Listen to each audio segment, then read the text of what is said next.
देख रहे हैं बोल के लब आजाद हैं तेरे, मैं अभिसार शर्मा। मोदी सरकार और किसानों के बीच 9वें दौर की बातचीत भी बेनतीजा निकली और यह बातचीत की पृष्ठभूमि में कांग्रेस का विरोध प्रदर्शन था, जो उन्होंने दिल्ली, मध्य प्रदेश और कई राज्यों में, उत्तर प्रदेश, तमाम जगहों पर आयोजित किया। इस पृष्ठभूमि में आज के इस दौर की बातचीत हुई। बातचीत के इस दौर की खास बात यह थी कि किसानों ने मोदी सरकार को कन्फ्रंट किया, उनका सामना किया।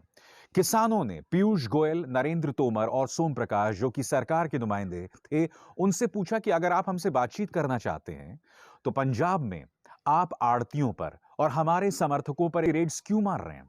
दूसरी बात उन्होंने पूछी कि आखिर मनोहर लाल खट्टर सरकार किसानों के ऊपर एफआईआर दर्ज क्यों कर रही है। और आप जानते हैं इन तीनों ने उसके जवाब में क्या कहा कि हमारी ऐसी कोई मंशा नहीं थी। वाकई मुझे ये बात समझ नहीं आती कि मोदी सरकार और उसके मंत्री जो हैं वो किस दुनिया में रहते हैं। इनकी सोच क्या है, ये जो है कल्पना से भी विचित्र है। आप किसी के खिलाफ एफआईआर दर्ज कर रहे हैं, आप किसी पर लाठियां चलवा रहे हैं, आप बाकायदा इनकम टैक्स रेड्स मार रहे हैं और आप कहते हैं कि हमारी मंशा नहीं है। आप वो तमाम चीजें कर रहे हैं जो एक अत्याचारी जो है वो पीड़ित के ऊपर करता है, और फिर आप कह रहे हैं कि हमारी मंशा नहीं है। दोस्तों, ये बातचीत इस बात की पृष्ठभूमि में भी हो रही है कि सुप्रीम कोर्ट 4 सदस्यों की एक समिति घोषित करती है। दिलचस्प बात यह है कि ये चारों के चारों भारतीय जनता पार्टी समर्थक और इस किसान बिल के समर्थन में है।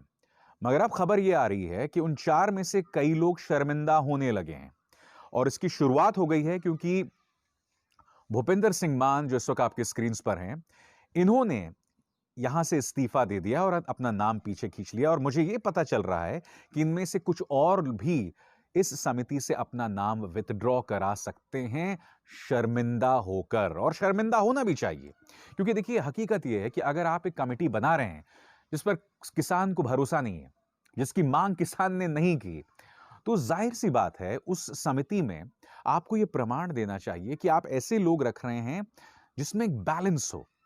यानी कि हो सकता है कुछ इस बिल के समर्थन में हो और कुछ इसके खिलाफ हो, ताकि एक बहुत अच्छा तालमेल बने। मगर जिस तरह से चारों के चारों pro government, pro BJP, pro farm bills थे, इससे स्पष्ट हो जाता है कि कहीं ना कहीं ये एक तरह का छलावा था।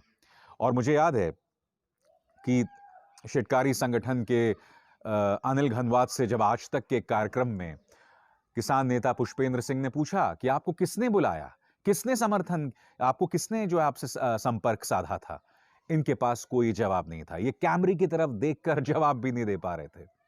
इतना बड़ा छलावा है ये समिति जो कि सुप्रीम कोर्ट ने नियुक्त की है, और वो समिति अब बिखरने भी लगी है। बातचीत का ये दौर एक बार फिर बेनतीजा हुआ है। शुक्र यह है कि अब अगले दौर की बातचीत एक हफ्ते बाद नहीं बल्कि 19 तारीख को है। और आप जानते हैं इसकी पृष्ठभूमि में हो ये रहा है कि किसान जो है वो जबरदस्त शीतलहर का सामना कर रहा है। उत्तर भारत में नए सिरे से एक शीतलहर आई है। दिल्ली और उसके आसपास के इलाकों में रात का जो तापमान है वो 1 या 2 डिग्री है। तो आप अंदाजा लगा सकते हैं कि हमारे जो अन्नदाता हैं वो किन हालात में जी रहे होंगे। वो अन्नदाता जो है वो नाराज है क्योंकि उसको अब भी बदनाम किया जा रहा है। सुप्रीम कोर्ट में सरकार ये एफिडेविट जारी कर देती है कि इस आंदोलन में खालिस्तानियों का प्रवेश हो गया है। इसकी चर्चा मैं आगे जाके करूंगा, मगर इससे पता चलता है कि सरकार सिर्फ एक छलावा कर रही है। उसको ये डर है कहीं ये आंदोलन इतना ना बड़ा हो जाए कि उसके वोट्स पर असर पड़े, क्योंकि आप जानते हैं ये सरकार जो है सिर्फ वोट्स की सोचती है।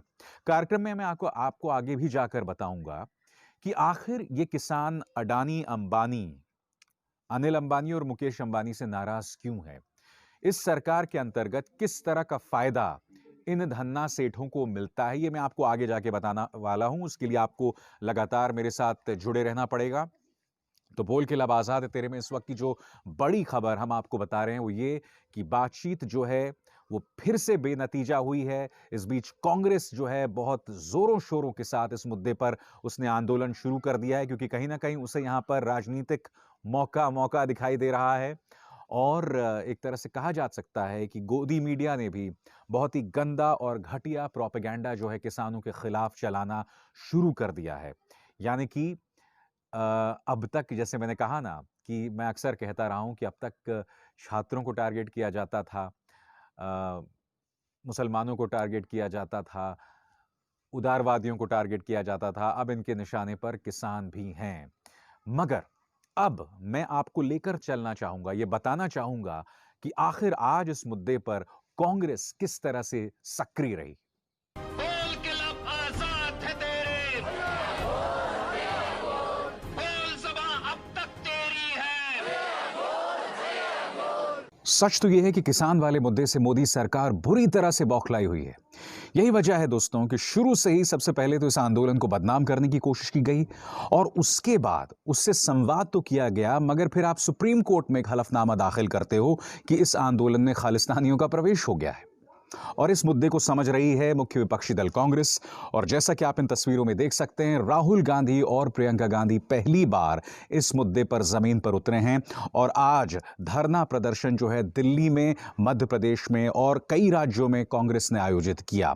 इन तस्वीरों में देख सकते हैं कांग्रेस के नेता राहुल गांधी और प्रियंका गांधी पहुंचे हैं सिविल लाइंस, दिल्ली के उपराज्यपाल अनिल बैजल के घर के सामने धरना देने। अब इन तस्वीरों में आप देख सकते हैं किस तरह से वो पहुंचे हैं जंतर मंतर, जहां अरसे से पंजाब के कई सांसद जो हैं वो प्रदर्शन कर रहे हैं। इस मौके पर राहुल गांधी ने पत्रकारों से बात की, एक संबोधन भी दिया और उन्होंने कहा कि इन 3 कानूनों का मकसद सिर्फ और सिर्फ अडानी और अंबानी को फायदा पहुंचाना है और किसान को बर्बाद करना है। क्या कहा उन्होंने, आप भी सुनिए। ये कानून किसान की मदद करने के कानून नहीं है, ये कानून किसान को खत्म करने के कानून है और अंबानी और अडानी को जो किसान का है वो दिलवाने के लिए कानून बनाए गए। और आप जानते हैं कि जब वो तमिलनाडु गए थे तब भी उन्होंने सख्त शब्दों में कहा था कि कुछ भी हो जाए मोदी सरकार को इन बिलों को वापस लेना ही होगा। क्या कहा राहुल गांधी ने, फिर सुनिए आप। I'm very, very proud of what the farmers are doing, and I fully support the farmers, and I will continue to stand with them. I raised their issue in a yatra in Punjab, and we will continue to do it. Mark my words, take it from me. These laws, the government will be forced to take them back. Remember what I said. Thank you. दोस्तों, एक बहुत ही अजीबोगरीब इत्तेफाक है। एक तरफ केंद्र सरकार जो है वो हलफनामा दाखिल करती है सुप्रीम कोर्ट में कि इस आंदोलन में खालिस्तानियों का प्रवेश हो गया है, फिर आप 9वें दौर की बातचीत भी करते हैं किसानों के साथ, और फिर समानांतर स्तर पर मानो एक क्यू ले लिया हो उन्होंने केंद्र सरकार के उस हलफनामे से, तमाम जो गोदी मीडिया चैनल्स हैं फिर से उन्हें खालिस्तानी बताना शुरू करते हैं। क्यों? उसकी वजह यह है कि किसानों ने लोहड़ी के दिन जो 3 बिल्स हैं उसे जलाने का एक तरह से फैसला किया था, जैसे कि आप इस वीडियो में देख रहे हैं। यही नहीं दोस्तों, आप इस न्यूज चैनल के इस प्रोपेगेंडा को देखिए, क्योंकि उन्होंने बाकायदा पूरा इस पर एक शो किया था और पूरा प्रोपेगेंडा किया था। फिर वही मृत्यु गीत, मोदी मर जा तू, जगह सिंघू बॉर्डर, मौका लोहड़ी का। लोहड़ी को नए साल की आर्थिक शुरुआत मानते हैं किसान। किसानों के नाम पर लोहड़ी जलाकर मोदी के मरने की कामना क्यों? मोदी के लिए मृत्यु गीत गाने वाले किसान या खालिस्तानी? और दिलचस्प इत्तेफाक यह है कि जिस पत्रकार ने राजनाथ सिंह से इंटरव्यू किया था और उसमें उन्होंने कहा था कि भाई आपके ही सरकार के कई जो नेता हैं वो किसानों को खालिस्तानी बताते हैं, वही पत्रकार एक न्यूज़ चैनल पर बैठकर कहती है कि जिस तरह से किसान जो हैं वो किसान बिलों को जला रहे हैं और उसके बाद उन्होंने मोदी के बारे में अपशब्दों का इस्तेमाल किया, ये लोग तो खालिस्तानी हुए ना। अजीबोगरीब बात नहीं लगती आपको? एक तरफ आप सरकार के रक्षा मंत्री से पूछ रहे हैं सवाल कि आपके नेता उनको खालिस्तानी बताते हैं, और दूसरी तरफ आप वही बात एक न्यूज़ चैनल में जाके कह रहे हैं। आज मैं एक सवाल पूछना चाहता हूं, अगर गाली देना, अगर बदमिजाजी करना एक पैमाना होता किसी को खालिस्तानी आतंकवादी बताने का, तो भारतीय जनता पार्टी के तो आधे से ज्यादा नेता आतंकवादी होते। क्या आप भूल गए कि कठुआ में एक 8 साल की मासूम के साथ रेप होता है और इनके 2 मंत्रियों ने बाकायदा बलात्कारियों के पक्ष में रैली निकाली थी? उससे बड़ा अपराध क्या हो सकता है? हाथरस की गुड़िया के साथ दुष्कर्म और उसकी हत्या हो जाती है और परिवार को लगातार जो है यातना वहां की सरकार देती है। और क्या मुझे आपको बतलाने की जरूरत है कि किस तरह का गाली गलौज भारतीय जनता पार्टी के नेता आमतौर पर करते हैं? तो क्या हम उन्हें आतंकवादी बता दें? मैं एक बात स्पष्ट कर दूं, मैं जिस तरह की भाषा का इस्तेमाल प्रधानमंत्री नरेंद्र मोदी के लिए उन किसान महिलाओं ने किया, मैं इसकी आलोचना करता हूं। ऐसा नहीं होना चाहिए, मगर आपको यह समझना होगा इसकी जिम्मेदारी भी काफी हद तक गोदी मीडिया के माथे पर है। किसान सिंघू बॉर्डर पहुंचा भी नहीं था और तुम लोगों ने उन्हें आतंकवादी बताना शुरू कर दिया था, खालिस्तानी बताना शुरू कर दिया था। यह कहां की इंसानियत है? उन्हें मौका तो दो अपनी बात रखने का। उन्हें पहले से ही बदनाम किया गया और फिर आप उन्हें लगातार बदनाम करते रहो। 60 से ज्यादा किसान उनकी आंखों के सामने मर चुके हैं। प्रधानमंत्री ने उस मुद्दे पर अब तक एक शब्द नहीं कहा। वो अपने सामने तमाम चीजें देख रहा है। किसान वहीं सिंघू बॉर्डर पर खड़े खड़े आत्महत्या कर रहा है। क्या सरकार में या गोदी मीडिया में किसी का दिल पसीज रहा है? आप उसे लगातार बदनाम कर रहे हैं, उसे गाली दे रहे हैं। और इस आक्रोश में, इस फ्रस्ट्रेशन में वो किसान क्या करेगा, मैं आपसे जानना चाहता हूं। वो भी तो इंसान है ना। और इंसान क्या करता है? देखिए, जब इंसान को आप लगातार टारगेट करते हैं, उसे लगातार आप निशाना बनाते हैं, तो उसके भी तो सब्र की सीमा होती है या नहीं? होती है ना। सबसे पहले उस किसान को इंसान के तौर पर लीजिए, इंसान की तरह उसके साथ बर्ताव कीजिए, क्योंकि धन्ना सेठों के साथ आप क्या करते हैं वो तो हम सब देख रहे हैं। किसान को आप लगातार बदनाम करते हैं। और आपको क्या लगता है वो किसान गौतम अडानी, अंबानी को आखिर क्यों टारगेट कर रहा है? उसके लिए आपको कहीं और जाने की जरूरत नहीं है। सिर्फ आज इंडियन एक्सप्रेस के पहले पन्ने पर जाइए। वो खबर जो 27 मार्च 2019 को न्यूज क्लिक के रवि नायर आपके सामने पहले ही ला चुके हैं। मगर क्या कहता है इंडियन एक्सप्रेस की रिपोर्ट आपके स्क्रीन पर? और यही खबर 27 मार्च 2019 को न्यूज क्लिक के रवि नायर ने की थी। यह खबर यह कहती है कि जैसा कि आप जानते हैं कि 2014 के बाद गौतम अडानी को भारत के अंदर 6 हवाई अड्डों की जिम्मेदारी मिल गई है। उसके रखरखाव, उसकी तमाम चीजों की जिम्मेदारी, यानी कि 6 एयरपोर्ट्स कैसे चलाए जाएं, इसकी जिम्मेदारी गौतम अडानी के हाथ में है।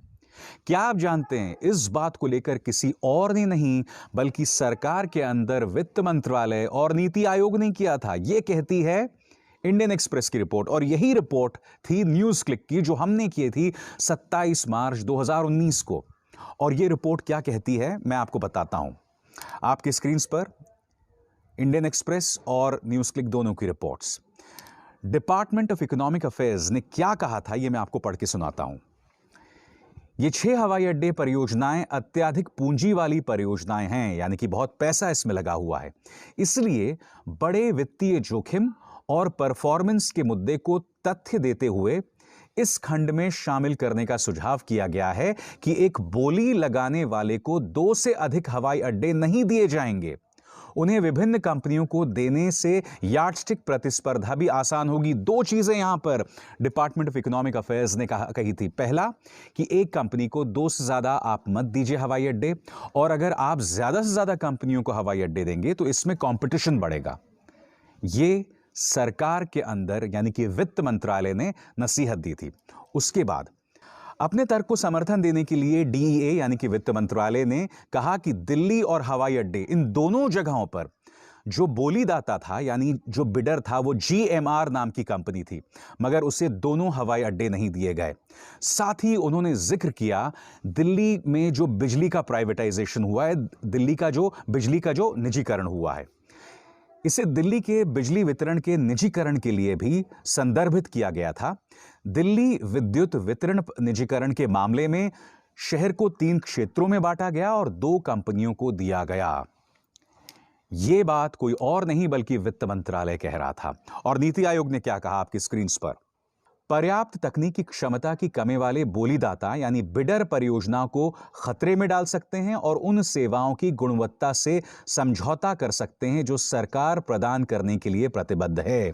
यानी कि इनके पास पूरी टेक्निकल जो क्षमता है वो नहीं है, बावजूद इसके इन्होंने 6 के 6 हवाई अड्डे जो हैं वो अडानी को दे दिए। न्यूज क्लिक ने क्या रिपोर्ट की थी 27 मार्च 2019 को, वो भी आपको पढ़ के सुना रहा हूं।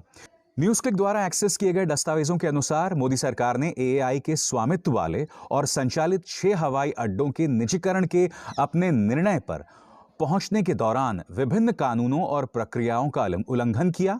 इसके अलावा वित्त मंत्रालय और नीति आयोग में आर्थिक मामलों के विभाग यानी डीईए, जिसका जिक्र मैं कर चुका हूं, द्वारा बोली प्रक्रिया के तकनीकी, वित्तीय और कानूनी पहलुओं पर की गई अनदेखी को नजरअंदाज किया गया।